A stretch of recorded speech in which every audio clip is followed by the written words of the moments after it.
You are listening to the Horse Radio Network, part of the Equine Network family. What a beautiful day for horses in the morning. You are listening to the #1 horse podcast in the world. Here is your entertaining look at the horse world and the people in it.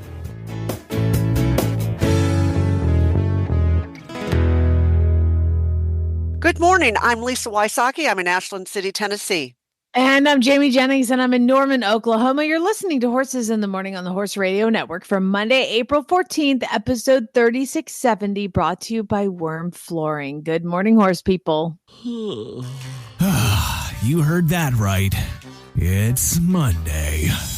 The first day of a fabulous week of shows on Horses in the Morning. So saddle up and ride along. We promise to help you get through your week.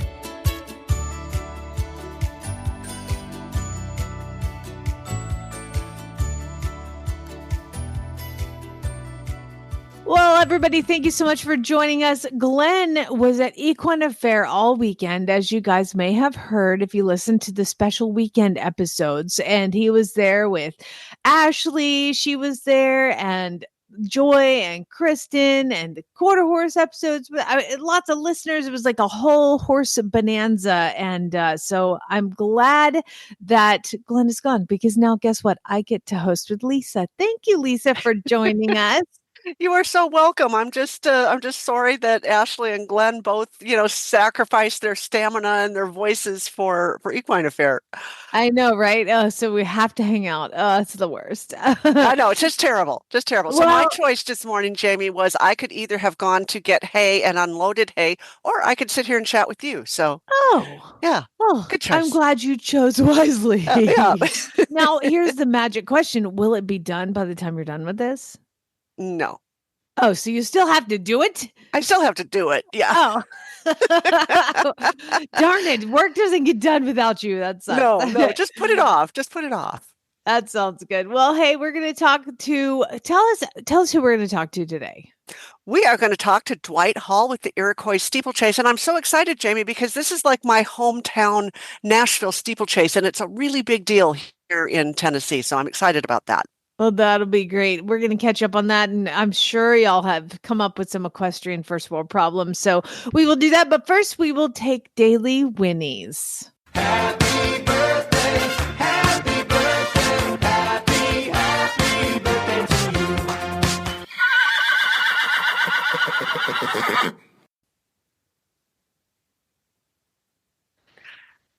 Let me just jump in. Do you want to do the birthdays? Yeah, I can do the birthdays. Okay. In 3, 2, 1. Well, we've got several birthdays today, and today you get to listen to me mispronounce everybody's names. So we have Heidi Smith, Christy Landwehr, and Roxanne Lamoth. I think you did okay.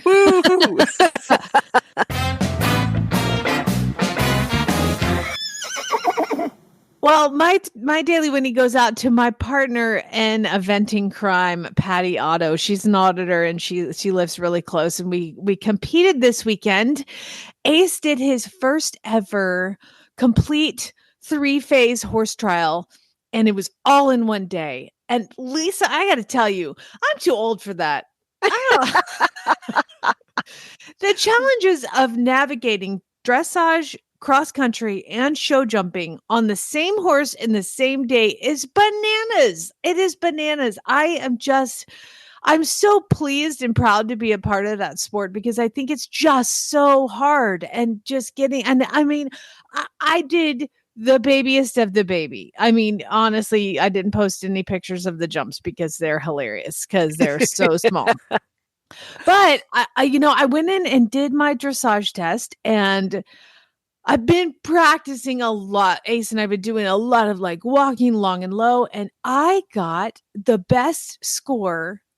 And I think one of the best scores I've ever had. I got like a 23 in dressage, which is insane for a young thoroughbred. He's done one dressage test before, but this was like a new arena, new venue for all of it. And he went in and just put it down, and it was great. And I don't look at scores until it's all over, so I had no idea how he did.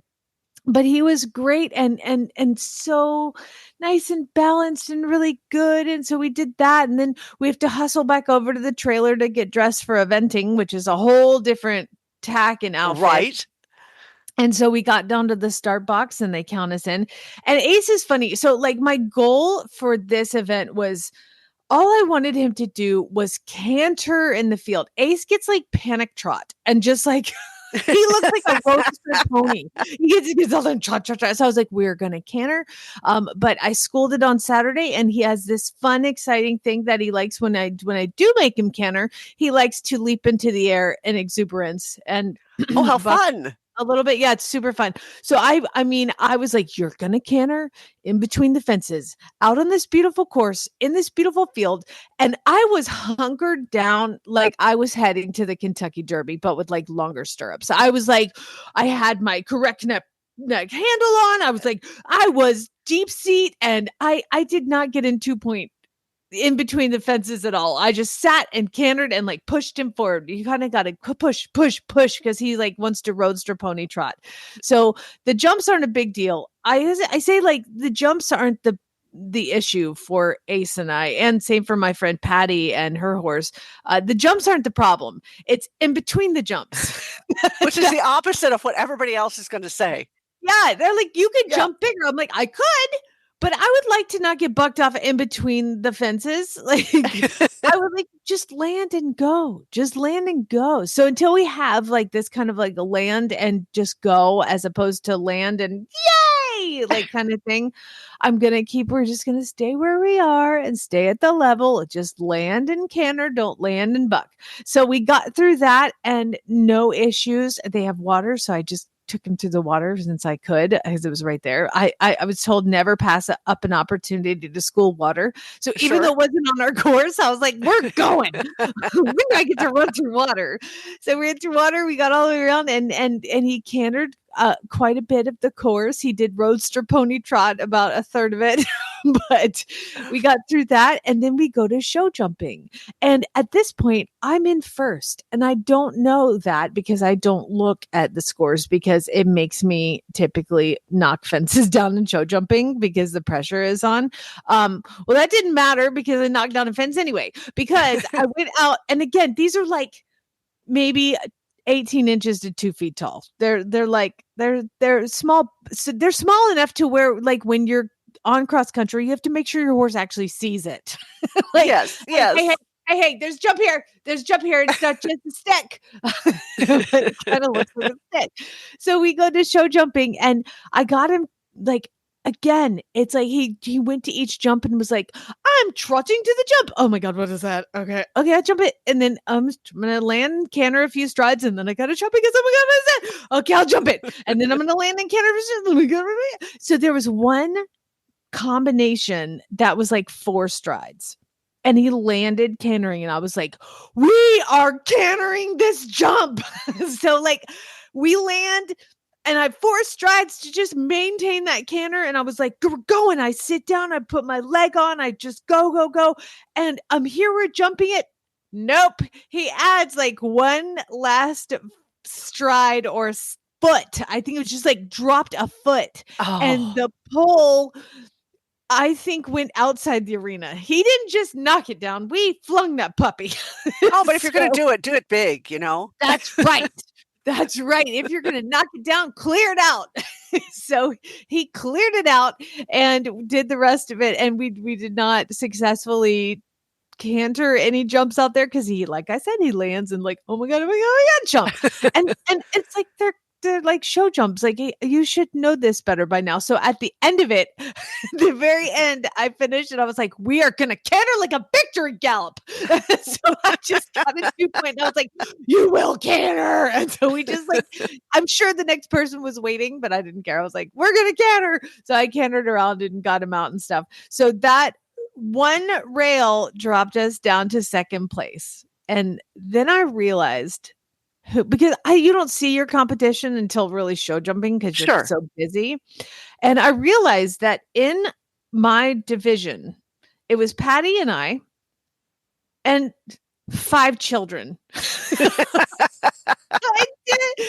I'm like, it's either like adults with baby horses or children with like adorable Adult horses, children with adult horses, and they're doing their first one. And I feel like there should be a separation because it's just not Yes. fair. Like, I mean, to get that score on my dressage, so like then I see the girl who won, and I texted you a picture of her, and she is like 10 years old. Oh my And goodness. she is like the braids and She the is cutest so one. determined and the cutest 10-year-old ever. But I mean, this girl's going to change the world, Jamie. I mean, she is so determined. I cannot tell you how happy I was to like come in second to her. Like I had seen her out there. I didn't know she was in my division, Lisa. I didn't know I was competing against children. Right. God. It was literally Patty and I and children. I was like, okay, so I'm so glad she took home the blue. What a cool thing for her to do. She beat that old lady and her fancy gray thoroughbred who's a big wuss. She looks like, I mean, you're just going to get out of her way. I mean, because she's going to do it no matter what. I mean, I love this photo. She's so tiny and so cute. And so, like I said, I was very, Patty sent me a picture. She was like, by the way, we got our butts kicked by her. And I was like, oh my God, that's the greatest loss I've ever had. The greatest knockdown, the last, one of the show jumping to drop in placings. And by the way, guess who was the only person in the entire course to have a rail down? That'd be me. Oh, that would be you. But it was really, really fun. And Ace's brain got bigger. And I was really glad that I still had a pain pill left from shoulder surgery for last night because I was like, I can't walk. It's time. So my little slow pea brain, because it's a Monday morning, is just putting this together. You knocked down a rail on an 18-inch jump. Yes, I did. Yes, I did. Okay. Yeah, that's what I was talking to Patty when we're like looking at the course and we're deciding, like, kind of like how do we approach this one? And I was like, listen, if all else fails, walk over it. You literally can walk over these jumps. And I was, and so you know what? That sometimes that happens. Yes. In this situation, I feel like it's like, okay, this is weird. I'm taking my horse out to be a good steward to him, to get him educated and to further his intelligence and his sport. And he really does like it until he's like right up to it. And he's like, oh God, oh God. And then, I jumped it. But I'm going to buck you off. I'm celebrating. So that's kind of how things go with him. Bless his heart. But his brain got bigger and my back got more sore. So, it's all good. Everything's good. Yeah. And Chad and Lucas were able to come out and watch. And I think the best part of this whole thing is, when I lived in Arizona to compete, we would have to drive to California, Lisa. Like I called it the $1,000 weekend because with hotels or I did living quarters trailer and then all the food and prepping for like the whole family, the entry and the stabling. This facility is 2 miles from me. Is that not amazing? I'm like, this is the greatest thing. This is what it's like living in Kentucky, where you just like drive across the city to go to a horse trial. I'm like, this is amazing. Now, granted, they don't have many things throughout the year. I think they have like 2 or 3, but it was really fun and really nice. And I did it. And like I said, I won't be moving up until he doesn't try to buck me off over jumps. Like once he starts to realize we have a purpose, like it's not just one and done. So is he just so happy that he jumped it that he's just saying, hey, this is fun? Or on Saturday we went and schooled it, which is also really part of the fun for having a facility this close with green horses is they allow you to come practice, because in a regular event your horse doesn't see the jump until you're up to it. So we went out and jumped the course, and I was coming around, and there's a little jump that's like looks like a carrot. Okay. We jumped the carrot and we have another jump straight ahead. And what I didn't know is up above that, like further out, there's a water jump. And as I'm jumping the carrot, we land, and this lady comes galloping by and goes through the water on the noise of a horse galloping through the water. Sploosh, sploosh, sploosh, sploosh. And that's when Ace Well, it's the only thing Anna videoed the whole day was this event happening. Of And I'll send course. it to you because I got what looks like I got a new nose job. Like, because he just planted up straight in the air, bam, my face hit his neck, bam. Oh. And then but he doesn't like, he's not trying to, he's not like twisting. You know how they buck and twist to get you off? Yeah. He doesn't do that. He just, like, that was a lot. The horse galloping through water at him, that he couldn't see the water, and all of a sudden it's like, I get it. I'm like, okay, you're green, but I'm really glad for a handle. But I did ride incredibly defensively on cross country yesterday because I was like, I am staying in the saddle. I need to be reminded of what like the best sticky glue is. There you go. Riding. Little Velcro on your butt. But no, he doesn't do it after every fence. It's just, and like, I would think it was like a pain thing, but he'll do it sometimes at home show jumping on the windy day, you know, so it's not like it's an all the time thing, but when he does do it, he does it. Yeah, So, obviously. Again, the challenge is not the jump, Lisa. Don't laugh at me knocking over a cross rail. Laugh at me not getting bucked off in between the fences, because that's all I'm going for is just stay on. And you did. So that's awesome. And for the second time in my entire life, and y'all may laugh at this, in dressage, I got a 9. Woo-hoo. I got a 9 on my halts. Yay! So we've been practicing that. That's awesome. Turns out practicing is good. That's probably a good idea usually. But anyways, that was our weekend, and we made it, and Ace has earned himself a few days off. Unfortunately, I don't have a few days off, so I've got to go ride a big 18-hand Sterling, who is possibly one of the loveliest horses I've ever been around. So we'll see. Let's see if I can climb up on that big boy today. But hey, I really want to thank our title sponsor, WERM Flooring, because I just love my WERM floors in my trailer. It's so nice to go. We ended up, because we have the WERM flooring in our trailer, we ended up, because it was so sunny yesterday, putting all of our chairs, like our folding chairs, in the trailer and just hanging out on the WERM flooring all day yesterday. How nice is that? It was fantastic.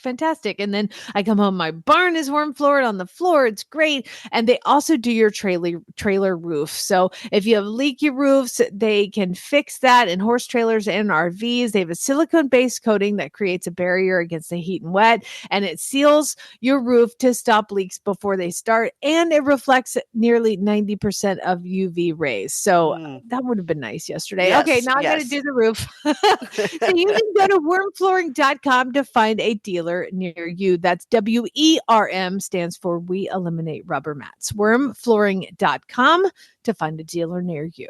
Well, this is a special treat for me because being a Nashvilleian, I have been to the Iroquois Steeplechase dozens and dozens of times. It's a big, huge event in Nashville, Tennessee. It's like our own little Kentucky Derby. And I'm here today with Dwight Hall, who is one of the organizers of the Steeplechase event. Dwight, welcome to Horses in the Morning. Explain a little bit of the history, just kind of the short version.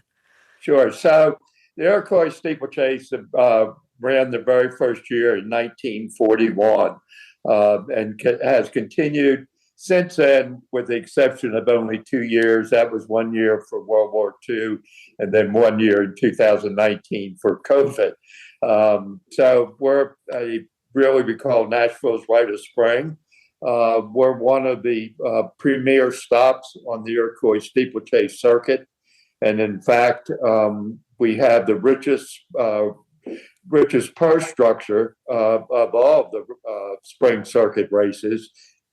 And we always usually attract the finest horses that are competing. And even for the last several years, we've had a number of foreign horses. Willie Mullins, who's been the leading trainer in Ireland, and last year was the leading trainer in Ireland and England, has been of several years. And Gordon Elliott, who is also one of the leading trainers in Ireland, has attended for the last few years. So it's really a world-class race.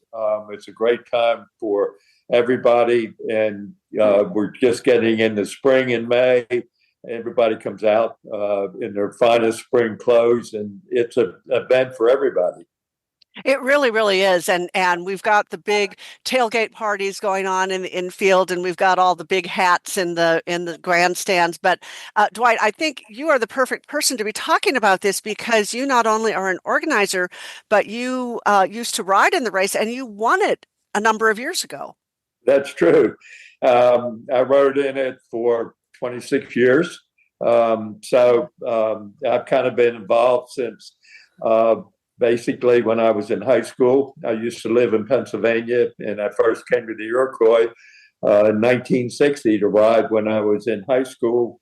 And then after college, I moved and stayed in Nashville and continued to ride steeplechasing until 1986. And so, what was that like to win a race of that caliber? Well, be able to win at home is always great. When steeplechase circuit goes all spring and you're gone every weekend in North Carolina, Virginia, and Pennsylvania, and while it's fun to win races, other places, it's always exciting. Be able to win the premier race in your hometown in front of your colleagues and business associates really makes it makes it very special. Yeah. Yeah. And for people who aren't familiar with the race, tell a little bit about the specs of the race. How long is it? How many jumps and all of that? Well, it's the longest grade one on the steeplechase circuit. So it's 3 miles long, which is actually 2 times around the race course. And it's a grade one race. So you're seeing the best horses that are racing in steeplechasing. And so it's a very, very competitive race. And it is the longest race. The next longest race is 2 3/4 miles. So it's a bit of a stamina test for the horses, a little bit more than they're used to. And, having attended as a member of the press and having been able to walk the course and all of that, I'm just reminded how big the jumps really are. They're bigger than you might think. Yeah, they're 4'6", and they have some width to them. And so the horses really do have to jump them. They can, if you watch a race, you'll notice that they can brush through the top of the brush, but the bottom is a foam roll, and so they do have to jump them. So it is not only a speed, stamina, it's also a jumping contest. Yeah, and so I many years ago I was the editor of the Tennessee Thoroughbred magazine, and but I realized very quickly that not all steeplechase horses are thoroughbreds. So can you talk a little bit about that?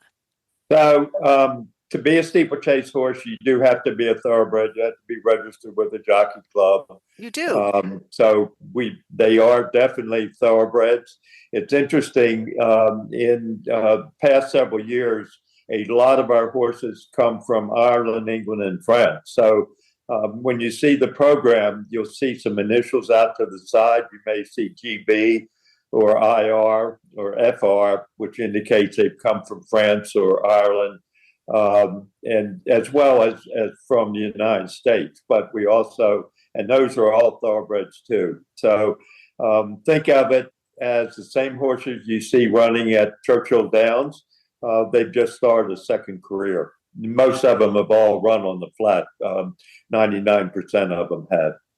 So maybe that's what I was seeing back in the day and not realizing what I was looking at. The foreign horses with the different designations. So that's a possibility. So you have been in this sport for so many years, Dwight. What changes have you seen come along the way? Well, I think there's been a number of changes. One, the caliber of the horses has dramatically increased. Back probably when in the 70s, 60s, maybe even up into the early 80s, a lot of the steeplechase horses were horses that were probably a little too slow to be competitive on the flat. So they got converted to steeplechase horses. Nowadays, because of number one, the purse money has increased dramatically. And with that, you're seeing you have to have a very competitive horse. Most of the horses running the steeplechase today had pretty good flat careers, and actually some of them even go back and will switch back and maybe run a flat race or two at the racetrack besides running over steeplechase. So there are a lot. I'd say the caliber of the horse running today has definitely increased, and the speed has increased because the horses now are a higher quality, higher caliber than they used to be. And the purses, the Iroquois used to be a $10,000 purse. Today it's a $250,000 purse, and then our overall purses for all the races $525,000 this year. So Wow. that really attracts pretty nice horses. Oh, for sure, for sure. So what is the average age of a steeplechase horse? Nowadays, the average age, surprisingly, is probably 4, 5, 6, 7 years old. The grade 1 horses typically may be in the 6 to 8, even a 9-year-old race. But they're definitely younger than they used to be. A lot of them are 4, 5, 6 years old. I remember some of the winners of the Iroquois Steeplechase a while back. They were 10, 12, 14 years old. Why? Why has it gone younger? Because of the quality. Nowadays, we're recruiting better horses off the flat track, and because of the money in the purses, rather than keeping them on the flat track and where they might not be quite as competitive, or they may be running out of condition. It's like, let's make it be a steeplechase horse. So, if you're running for maidens today, our maiden races are $40,000 and $50,000. Wow. It makes it worthwhile to take a 4-year-old and say, let's go steeplechasing with him rather than keep him on the flat. Right, right. Now, is there a weight limit for the jockeys? Is there a weight for, I'm sorry? Oh, is there a weight limit for the jockeys? Minimum weight's 140, and then each race has different conditions, which means the horses, depending on the conditions of the race, they will carry different weights. But the average weight ranges anywhere between probably 145 to 155, 160, not much more than that. Right, got it. And that's very different from the flat racing, for sure. Oh, how nice for those jocks. They get to actually eat breakfast. It's definitely different than the flat. Yeah, yeah. And then, I think for people who haven't seen a steeplechase, tell us about the start of the steeplechase and how that might be different from a flat race. Well, it's basically what's called a walk-up start. So steeplechasing does not use a starting gate.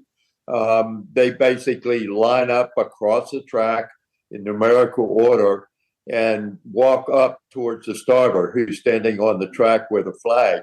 And if everybody's basically in a line and walking calmly towards the starter, he'll drop the flag.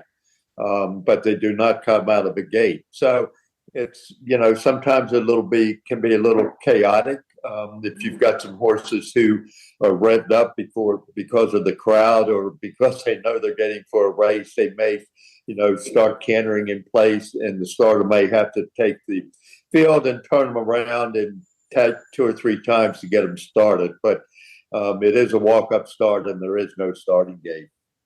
Yeah, that's very different from, when you go to a flat track and you get the bell and the gates burst open and the horses jump out. It's a much different type of start.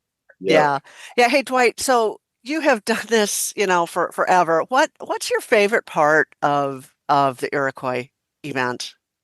Well, I think number one, it really, truly is a world-class horse race. So from horse racing, you're seeing the best horses in the country. For example, the horse we hope is going to run again this year, Snap Decision, has won it 3 times. He was last year's Eclipse Award winner, which is the pinnacle award for horse racing. So you get to see the very best. We get to see some foreign horses come over. So from a horse racing standpoint, it is really like watching the Super Bowl, I think. From a crowd standpoint, it's a little bit something for everybody. It's a great family atmosphere. We have a family area where we have pony rides and face painting and bouncy houses to more upscale, the boxes and the all-inclusive venues behind there. And then, of course, tailgating, where it's fun to get a group of your big group of friends and get a tailgating spot and come in and have fun tailgating all day. So it's really an event that it has something for everybody. So what do you see as the future of steeplechasing? I had not been involved before I moved to Nashville, and I've been here since 1985. And I just fell in love just watching the sport. What do you see it as moving forward, as far as spectators and as far as participation in the sport too? Well, I think one of the things we're seeing from spectator standpoint, just like other sports, people want to be able to come and not have to bring a lot of things. And so we're seeing more upscale venues. You see that in football or hockey or basketball, where luxury suites and venues and clubs inside stadiums seem to be part of the future. Although I think we will always have, a very enthusiastic and vibrant infield. I think as the sport continues to evolve, you'll still see more competitive racing. As I said, the quality of the horses continues to increase. And I think some of it right now, we're hoping to have more international participation. This year, we have a partnership with the Jockey Club of England.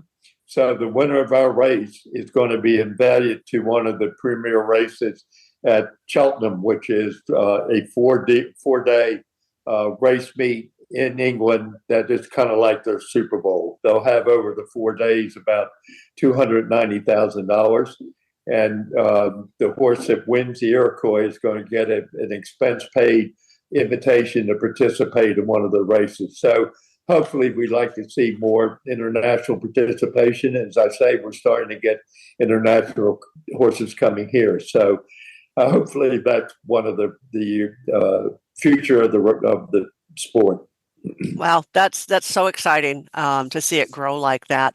So, Dwight, how can our listeners find out more if they want to come or if they just want to learn more about steeplechasing as a sport? So if you go to our website, iroquoissteeplechase.org, it will give you all the information on the purchase tickets, how to get here, what to wear, gives you news updates, but go to iroquoissteeplechase.org. And I think you'll find the all-inclusive information there. Well, you have been a delight to talk to, and thank you so much for coming on and sharing your vast wealth of information and telling us all about the Iroquois, which I just adore. So thank you. Great. Well, thank you, and encourage anybody who would like to come. You'll find it to be a fun afternoon. Absolutely. Totally agree. Easy, effective, and eco-friendly fly control starts with fly predators. Fly predators are the organic, natural way to dramatically minimize your fly problem. Learn more about fly predators and other Spalding Labs fly control solutions at Spalding, spalding-labs.com. The foundation of a horse's well-being is a strong hoof. That's why Calexiquin, the new daily hoof support supplement from the makers of Cosequin, contains key ingredients such as biotin, amino acids, copper, zinc to support hoof integrity, quality growth, strength, and durability. What sets Calexiquin apart from other hoof supplements is the inclusion of the vitamin E and selenium, which provides antioxidant support and membrane stabilization. So put your best hoof forward with Calexiquin. To learn more, visit Calexiquin.com. That's CALXEQUIN.com. It's time for the weekly look at your equestrian first world problems. This ought to be good.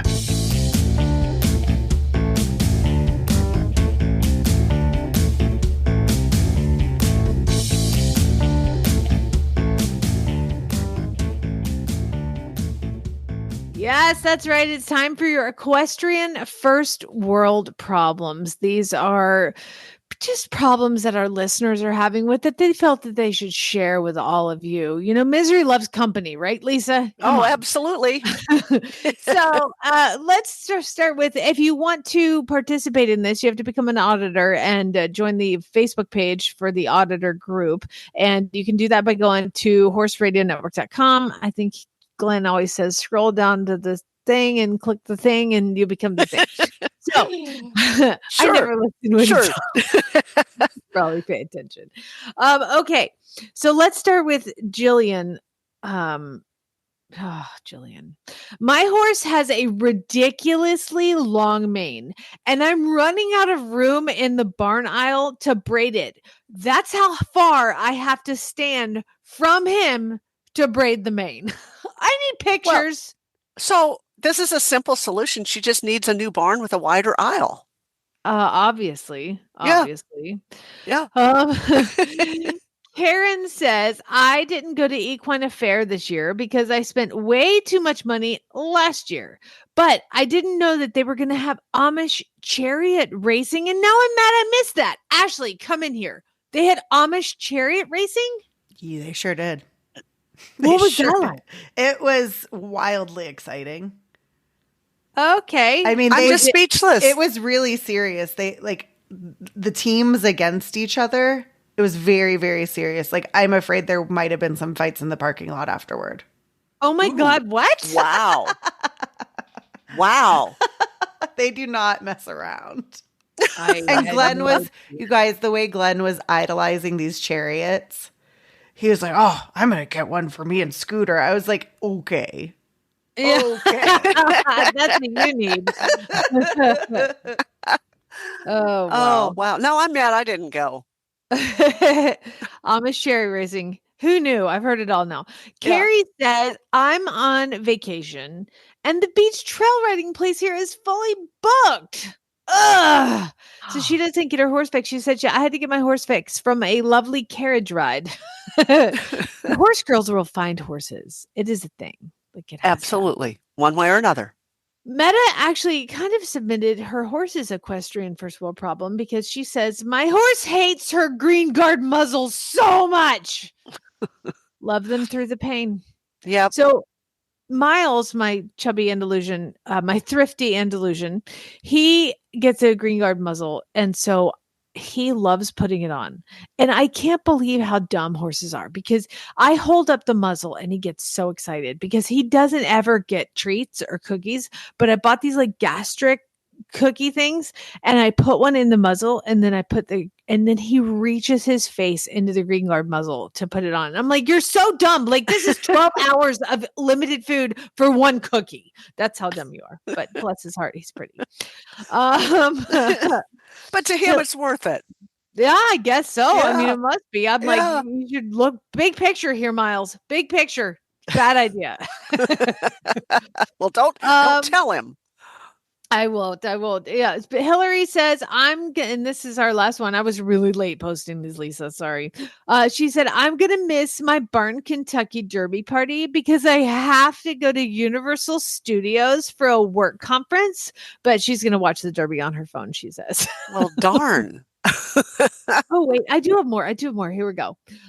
Julia says, I scored at the Horse Rescue's tack shop sale this weekend, and I got 5 insulated bucket holders for $10 a piece, and they retail for like $75. And I love these things for keeping water ice-free in Massachusetts winter and cool in the summers. But now I have to clean them, find the right screws, charge the drill, and hang them, and buy all the buckets for them to do. All I want to do is go riding.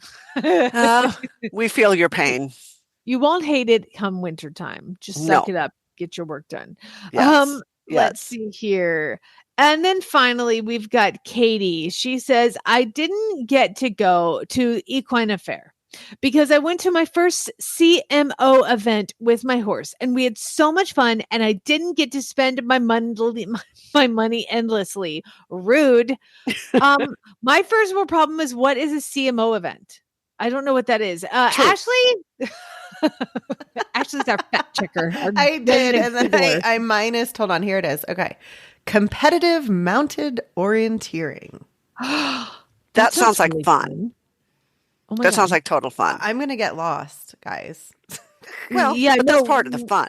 You know what happens is we go, also all three of us, we go to our first competitive mountain orienteering, and we end up 25 feet into the woods. We get lost and we just drink wine the whole time. There you go. I'm in. There you go. I'm in. Yep. Just tell me when and where. I would like to orchestrate my first CMO event here at my farm. Everybody's welcome. Just basically put your horse in the barn and we go drink some wine. Great. I love this. Well, everybody, thank you for submitting your Equestrian First World Problems. Hey, I did a thing where you guys remember Taco Tuesday, the little pony that I bought sight unseen off of some videos that they made me. Remember? So I was talking a while ago, like some of the questions that you should always ask somebody when you're looking at buying their horse. And one of the most important questions is, what is the worst thing about this horse? Because if they say nothing, then they're lying, because they're selling the horse for a reason. There's got to be something, right? So you kind of dissect what that means. And if they are lying, nothing, it's like totally perfect. Oh, really? So you're selling, nobody sells their most perfect angel baby horse, but there's a horse for everybody. So sometimes people can deal with what it is. So when I asked these people what the worst thing about their horse is, they were like, I don't know. We've hog hunted on him. You don't do nothing wrong. I went back, and the other thing I do is I ask for specific videos if you're buying sight unseen, so that way you know that they have attempted to do the things that you've requested, and it's not just like a video that they're sending out and that's it. So I asked for the videos, and I was like, I want him to walk, trot, and lope. Just straight on. So, just do a walk video, trot video, and a lope video. And so these people sent me these 3 videos, and I found them. And let me just say, remember, Taco Tuesday is currently being ridden bareback because his custom made saddle hasn't come in from Europe yet. Okay. Ooh. And then you see these videos, and he is in a heavy Western saddle. Remember, he's like 14 hands tall. He's a pony. He's got a big old Western saddle on him. The guy is 6'6", and they're riding him in the sale barn of a cattle yard in between cattle that are penned up, and he's running down and back. And I found these videos, and I don't know where to put them. Should I post them on the Horses in the Morning Auditor Facebook page? Because I can't post them anywhere else because, like, I don't know. What should I do? How about I would post them. I would post them. We want to see. Yes. Okay, I'll do it. I'll do it. But if I get in trouble from Glenn, I'm going to say you did it. You made me. Yeah, blame it on me. I was like, maybe I should have people just request them. They can email me, but you just think, go for it. Just put it out there. Just go for it, but put in the comments, that this isn't right, but this is what you have. This is what you got. Man. It's so right. It's so right.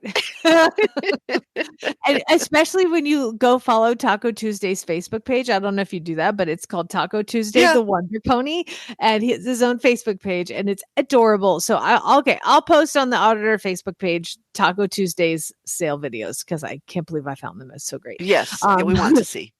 All right. Well, everybody have a wonderful day. Ashley, thank you so much for producing. I hope you feel better. And Lisa, thank you much for filling in and handling all of the stuff about the Iroquois. And I hope you get to go this year. It'll be super fun. Yes, it'll be fun. All right, everybody. Have a great day. Spay, neuter, and geld.